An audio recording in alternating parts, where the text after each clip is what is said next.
চিহ্নিত সন্ত্রাসী এবং বিভিন্ন থানা সহ বাংলাদেশের বিভিন্ন রাষ্ট্রীয় স্থাপনা ধ্বংস করেছে তাদেরকে অতি দ্রুত সময়ের মধ্যে চিহ্নিত করবেন এবং তাদেরকে বিচারের আওতায় আনার জন্য আপনারা সর্বাত্মক সহযোগিতা করবেন। এতটুকুই বলার ছিল। এছাড়া আমাদের কিছু দাবি আছে, বাকি দাবিগুলো পুষ্পিতা নাতাপু বলবে। আপনি একটু বলেন প্লিজ। আমরা এর মধ্যেই জেনেছি যে বিভিন্ন ছাত্র সংগঠন দখলদারিত্বের জায়গাটা করছেন এবং যেটা কিন্তু আমাদের এই আন্দোলনকে প্রশ্নবিদ্ধ করে। তো সেই জায়গা থেকে আমরা প্রশাসনের প্রতি আহ্বান জানাবো যাতে দ্রুত সময়ের মধ্যে এই দখলদারিত্বের যে ক্যাম্পাস ক্রিয়েট করা হচ্ছে সেটা যাতে ঠিক করা হয়। এবং পরবর্তী ব্যাপারটা যেটা হলো যে আমাদের বৈষম্য বিরোধী ছাত্র আন্দোলনের নামে বিভিন্ন জায়গায় অরাজকতা সৃষ্টি করা হচ্ছে এবং নাম দেওয়া হচ্ছে আমরা বৈষম্য বিরোধী ছাত্র আন্দোলন থেকে কাজ করছি। এটা কিন্তু একদমই ঠিক না এবং আমরা এটার সাথে কোনোভাবেই জড়িত না এবং এটা যাতে প্রশাসন একটু সচেতনভাবে দেখে এবং যাতে আমাদের নাম না আসে। এবং আমরা কিন্তু বিভিন্ন জায়গা থেকে খবর পেয়েছি আমাদের নামে চাঁদাবাজি হচ্ছে, আমাদের নামে বিভিন্ন জায়গায় দখলদারিত্বের কাজ চলছে, বলছে যে আমরা বৈষম্য বিরোধী ছাত্র আন্দোলন থেকে আসছি, আমরা করছি। এই ব্যাপারটা একটু যাতে আপনারা একটু দেখেন এবং আমাদের সাথে সহযোগিতা করে এই কাজটা যাতে করা হয়। আমাদের একটু সচেতন হতে হবে, কারণ আপনারা জানেন কিছুদিন আগে তো সরকার পতন হলো এবং এর পরবর্তীতে কোর্ট বিল্ডিং একটা ঘটনা ঘটেছে। কোর্ট বিল্ডিং এ ওনারা একটা প্রতিবাদ করতে চেয়েছিলেন, সেই প্রতিবাদে একদল দুষ্কৃতিকারী এসে বাধা দিয়েছে।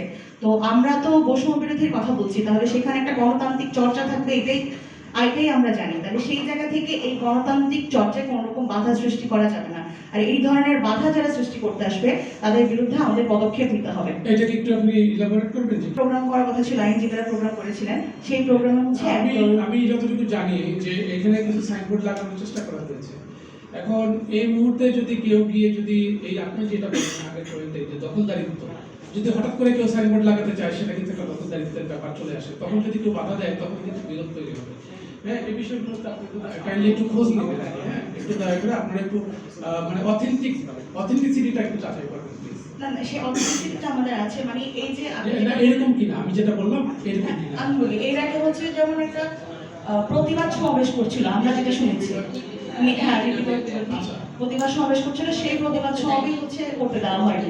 এটাই আমরা এটাকে পয়েন্ট আউট করছি। তবে আমরা কিন্তু এটাও বলেছি যে আমাদের রাষ্ট্রীয় সম্পদের নাম পরিবর্তন করা হচ্ছে, সেটার পক্ষপাতিত্ব কিন্তু আমরা করছি না, আমরা এটাকে ঠিক মনে করি না। কারণ রাষ্ট্রীয় সম্পদ আমাদের টাকায় করা হয়েছে, তাহলে আমাদের টাকায় করা জিনিসকে এখন ধ্বংস করতে পারে অন্য কেউ এসে, সেটাকে আমরা সাপোর্ট করবো? সেই জায়গা থেকে এগুলো আমাদের একটু মাথায় রাখতে হবে এবং আমাদের শক্ত হাতে এগুলোকে দমন করতে হবে।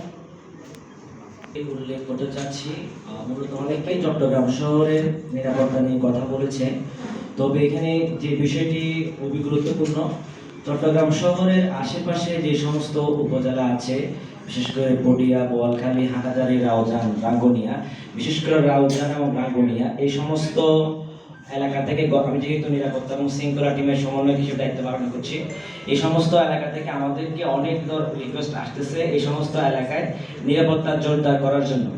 বিশেষ করে যারা স্থানীয় চেয়ারম্যান মেম্বার আছে, যারা বিগত স্বৈরাচারী সরকারের আমলে নির্বাচিত হয়েছে, তাদের ঘর বাড়িতে তারা অনেকে হামলা করছে, অনেকে ঝামেলা সৃষ্টি করছে, তো অনেকে আবার সেখানে আমাদেরকেও যুক্ত করার চেষ্টা করছে।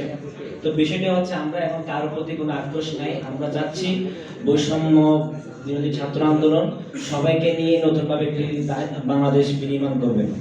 তো এখন যে সমস্যা আমরা করতেছি, ওইখানে জরুরিভাবে আমাদের চট্টগ্রাম থেকে টিম পাঠাতে, এবং ওইখানে অনেক টিম রেডি আছে। তো চট্টগ্রাম থেকে আমরা যারা নিরাপত্তা টিমে আছে আমাদের, তাদেরকে পাঠানোর জন্য জেলা পরিষদ থেকে যদি কয়েকটা গাড়ির ব্যবস্থা করে দেওয়া হয়, মানে দ্রুত হেল্পলাইন, যাতে আমরা এখান থেকে খুব দ্রুততার সহিত এখানে গিয়ে একটা অবস্থান নিতে পারি, সেটা আপনারা নোট করবেন। যাতে আমাদের যারা দায়িত্ব আছে তাদের নাম্বার থেকে আপনাদের কাছে কল আসলে আপনারা সেটি ব্যবস্থা নেবেন। আর আমি কিছুক্ষণ আগে উল্লেখ করেছিলাম যে চট্টগ্রাম থেকে একটি মেয়েকে, চট্টগ্রামে 5 থেকে একটি মেয়েকে অপহরণ করা হয়েছে এবং সেই আপডেট আমার কাছে এসেছে, সবাই সেটি প্রচার করবেন। চট্টগ্রাম মেট্রো 1106-1106-83 1106-83 এই সিএনজি করেই ওই মেয়েটিকে অপহরণ করা হয়েছে। চট্টগ্রামের পাঁচলেশের প্রবর্তকের যে পাসপোর্ট অফিস আছে সেখান থেকে তাকে গাড়িতে তুলে নেওয়া হয়েছে। আমরা চেষ্টা করছি আমাদের নিরাপত্তা টিমের মাধ্যমে। এটা কখন? এটি ঘটেছে 10টা 45। আজকে 10:45 সিসি ক্যামেরা ফুটেজ আমরা পেয়েছি, 10:45টা ছিল সময়, এবং তাকে জোরপূর্বক গাড়িতে তোলা হয়েছে। সেখান থেকে প্লিজ হেল্প মি আমার একটি মেসেজ আমাদের কাছে পাঠিয়েছেন। তো আপনারা চেষ্টা করবেন খুব দ্রুত রিচ করবেন এবং আজকের মধ্যে তাকে আমরা উদ্ধার করতে পারি। আর আমি যে বিষয়টি বলেছিলাম উপাসনালয় সম্পর্কে, চট্টগ্রাম সহ চট্টগ্রাম আশেপাশে আমাদের নিজস্ব টিম থাকবে শিক্ষার্থীদের, তার পাশাপাশি জেলা প্রশাসক থেকেও কিছু টিম আমাদের সাথে দিবেন, যাতে যে কোনো বিষয়ে আমরা সমন্বয় করে এখানে হেল্প করতে পারি। আর অনেক সংখ্যালঘু হিসেবে প্রচার করা হচ্ছে, আমরা আসলে কাউকে সংখ্যালঘু বলতে চাই না, কারণ এই দেশে সবার একটাই পরিচয়, সবাই বাংলাদেশি, সবাই বাংলাদেশের নাগরিক। তাই আমি রিকোয়েস্ট করব সংখ্যালঘু বিষয়টা আপনারা উচ্চারণ করবেন না। তো এখানে গতকাল থেকে আমরা অনেক জায়গায় খবর এসেছে যে চট্টগ্রামে অনেকগুলা হিন্দু বাড়িতে অনেকেই দুষ্কৃতিকারীরা হামলা করছে, মানে পূর্বশত্রুতার জের ধরে হামলা করছে। তো এই বিষয়গুলো আপনারা একটু খতিয়ে দেখবেন, যাতে পূর্বশত্রুতার জের ধরেও এই মুহূর্তে কোনো সনাতন ধর্মাবলম্বী, বৌদ্ধ ধর্মাবলম্বী বা খ্রিস্টান ধর্মাবলম্বী কারো বাড়িতে কেউ কোনো ধরনের ঝামেলা করতে না পারে। রাজনৈতিক সম্পর্ক যাই থাকুক, এই মুহূর্তে আমরা চাচ্ছি সব কিছু একটা শৃঙ্খলার মধ্যে আবদ্ধ থাকুক, এবং আমরা যতটুকু পারছি চেষ্টা করছি, এবং আমাদের সাথে সেনাবাহিনীর অনেকেই আছে, সে সাথে যারা প্রশাসকের একটা টিম থাকবে আমাদের সাথে এখন থেকে, আমি আশা করছি যাতে যে কোনো মুহূর্তে যে কোনো ক্রাইসিসে আমরা অল্প সময়ের মধ্যে ঝামেলাগুলো সলভ করতে পারি। ধন্যবাদ।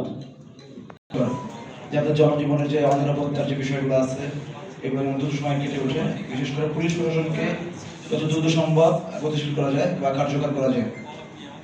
যেটা আসলে প্রশাসনের কাজ, এইটা আসলে জনগণ দিয়ে হইলেও অনেকটা মানে যেভাবে হওয়া দরকার সেভাবে হয় না। আর আমার দ্বিতীয় যে পয়েন্ট সেটা হচ্ছে প্রত্যেকটা ক্যাম্পাস বিশ্ববিদ্যালয়